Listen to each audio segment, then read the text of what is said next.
this is Reverend Don Lewis coming to you from beautiful Florida. And today our question comes to us from Peter Elachi.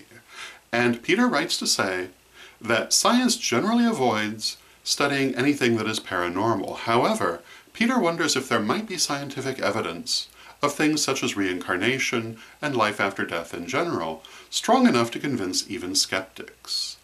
And my answer to this is that, in my opinion, there's plenty of scientific evidence that's been collected over the last 100 years, and I would have thought it would be enough to convince any skeptic.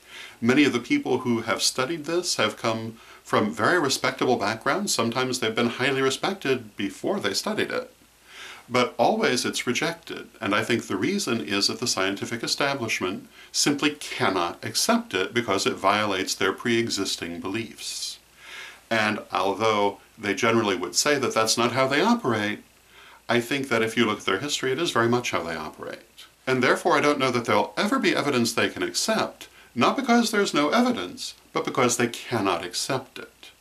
Now, I will grant you, in recent years, there have been a number of things which have brought scientific thinking and metaphysical thinking a little closer together, and some of the ideas that we've had you're beginning to see show up in scientific circles, but usually very highly redefined to put it into terms that they can deal with. And on one hand, I think that's a very good thing. On the other hand, I always do have a little bit of hesitation in seeing them redefine these things in ways that I think strips the meaning out of them. But I suppose that is progress, and who knows what we'll see in the future. But certainly during my lifetime, most of those people who would identify themselves as part of the scientific community, I think, are simply incapable of accepting any evidence that's presented to them on this subject, at least without totally redefining and reinterpreting it in ways that take the meaning away from it. So that's my opinion on the matter. I don't know if it's helpful to anything, but that is my opinion. So until next time, may you blessed be. Today's vlog is sponsored by the term energy transfer. Energy transfer. A transfer of energy from one person or thing to another.